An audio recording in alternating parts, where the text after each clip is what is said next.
Greetings everyone, our guest today is Hokkannssonom from MARDUK again. Welcome back to Hungary. Thank you, great to be back. Great to see you again.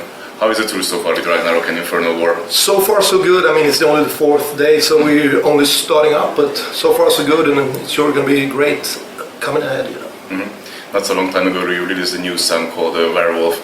How are the reactions? Different, because I understood it would be very different reactions, because since we released the first song from the album, we took a song that is probably the one that stands out the most, that differs the most compared to the regular material, so maybe a bit to confuse some people, and some people to hate it, and some people to love it, so whatever, you know, doesn't really matter. Did you use any choir in the song? Yes. A children's choir or something? Yes. Quite unusual too. Yes, it is. We had 3 small girls coming around to do that, so different thing for us, at least. Not for a lot of other bands probably, but for us it's very different, I would say. But it suits the theme of the song and everything, so I think it works out very good. And the new record Victoria will be released on the 22nd of June. What can we expect on the new album? It's hard to say. I mean, it's up to everybody to make up their own mind, as I always say. I mean, for me it's a continuation of the Frontschwein album. It's the usual sense of MARDUK, I would say. How would you describe it in your own words? It's, what should I say? I mean, it's music-wise, it's a different journey from Frontschwein, I would say, but still a continuation of the same theme.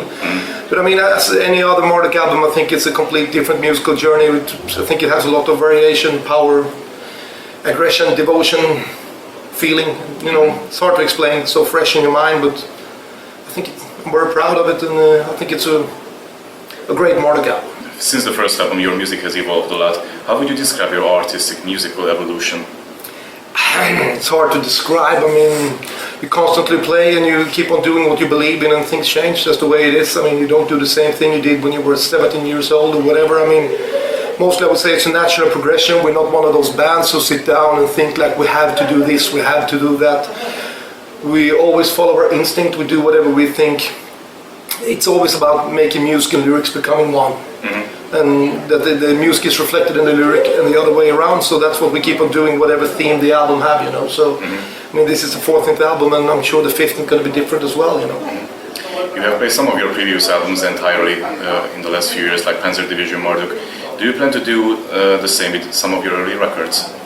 Not what is being planned right now, but you never know for the future. It's nothing that we have decided, but whatever we find interesting we do. If we feel for doing it in the future, we might do that, but it's nothing that is being planned right now, because right now we're focusing on the new album, and we're going to keep on marching for this album. We're already on the road for it, but the album, as you said, it's not out yet, but we're already out marching and doing a few songs from the album. We'll do more from the album when the album is out, and we're going to keep on marching across this world. What is the second song that you play from the upcoming album? It's a song called Equestrian Bloodlust. The title very much speaks for itself. It's horse riding and blood. It's about cavalry. The last time we had a little chat about my favorite MARDUK album, World Funeral. Do you plan to integrate a few songs into the setlist from this one? On this particular part of the tour we do one, but we're probably going to change and do some other ones later on. It's an album that I also like very much, and you know, it's only about finding time to play all the songs you want to do, but we're going to try to swish around more than we have done in the past and the future when we go out touring, you know. Yeah, last time you played to the Death's Head Through, I think. Yes. You are playing now Cloven Hoof, yeah? Yes. Awesome. We have a few others that we've been doing as well, but we haven't decided which one, because right now we do that one, but it probably will change later on.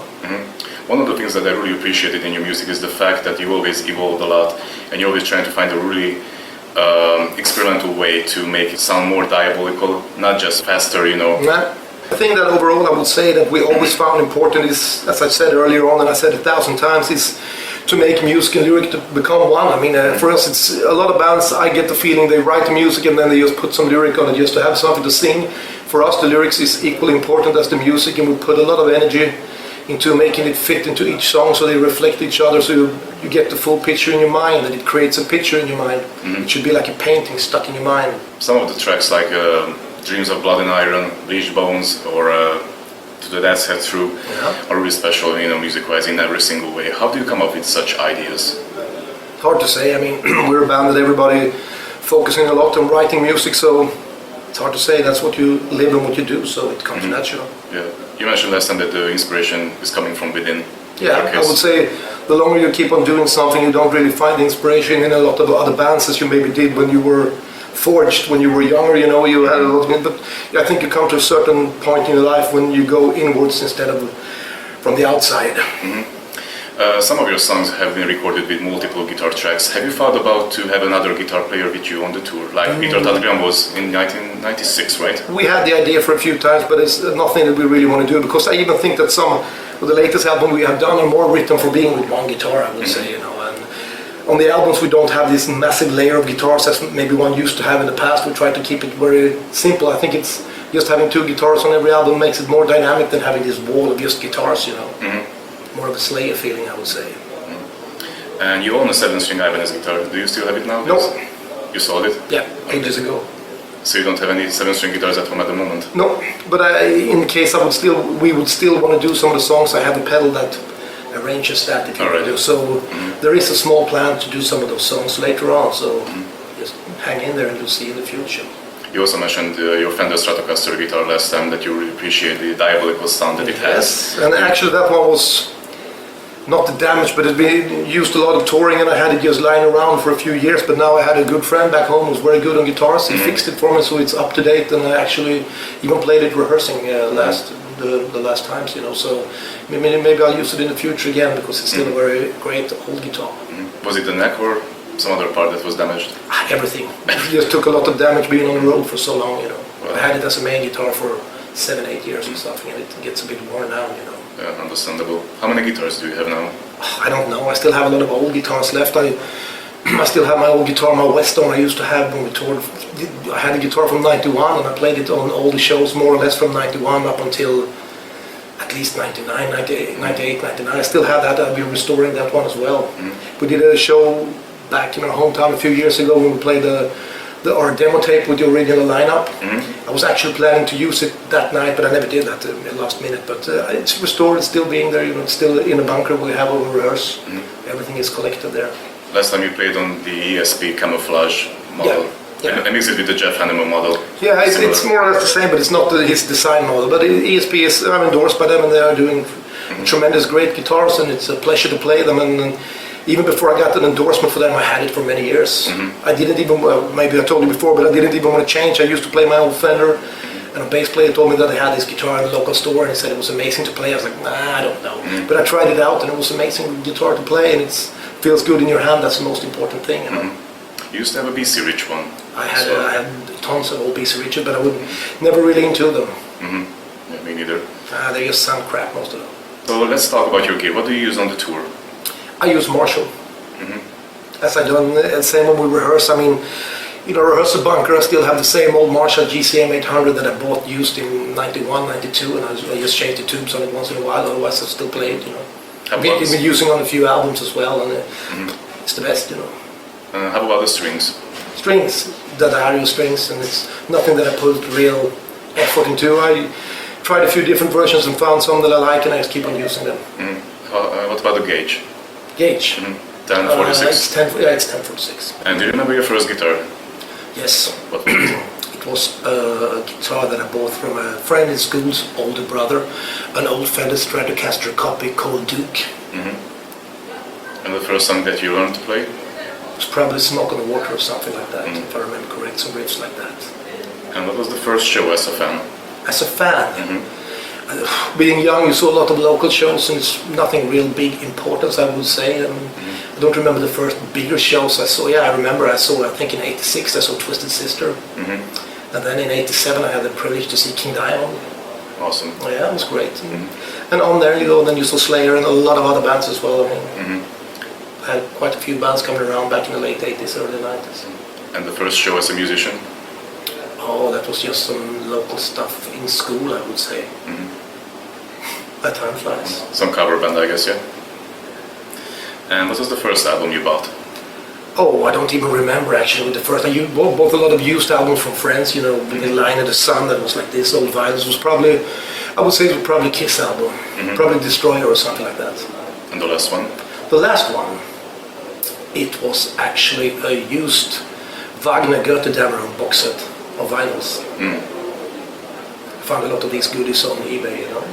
A lot of these old London records or Deutsche Grammophon, these old fantastic vinyl box sets of all, you know, Handel, Bach, Wagner, all this stuff is fantastic editions. Well, I suppose you prefer LPs. than CDs?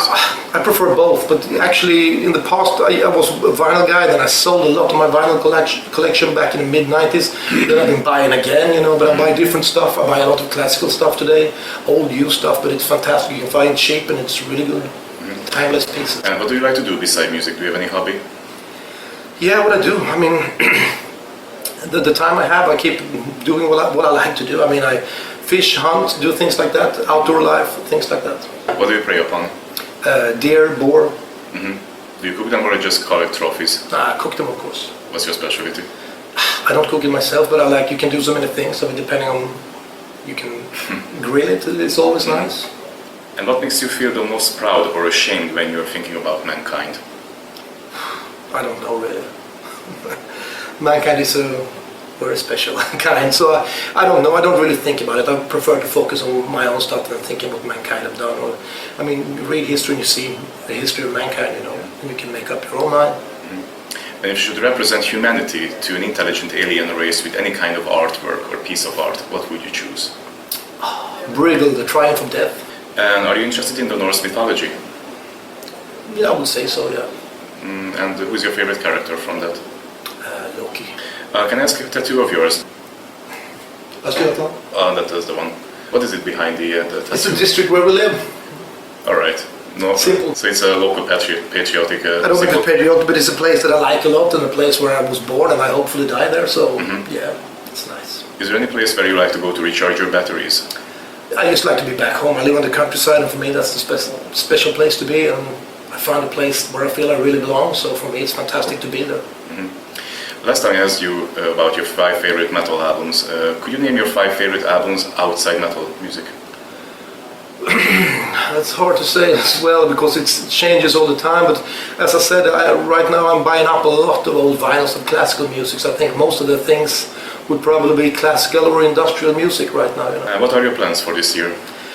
Right now we're focusing on the new album which is coming out, and we're already going out now touring. We started up by playing the Stockholm Slaughter Festival, and now we do this tour for a month, and after that we have June, July, August, we do summer festivals in Europe.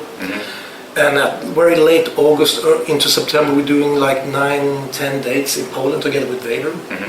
Looking forward to that as well. And after that, mid-September to mid-October we have a month in South Latin America. November we're focusing going to Japan. And in December we're going back and doing probably another 2 weeks in Europe. And finishing up with maybe 1 or 2 Swedish shows in December, we'll see. And then next year, I don't know exactly when, but we're going to continue marching across the world with the new albums. We're going to do Russia and Asia. We'll probably get another part in Europe as well, then we'll see. All right. So that was my last question. Thank you very much for your time and for the interview. Thank you.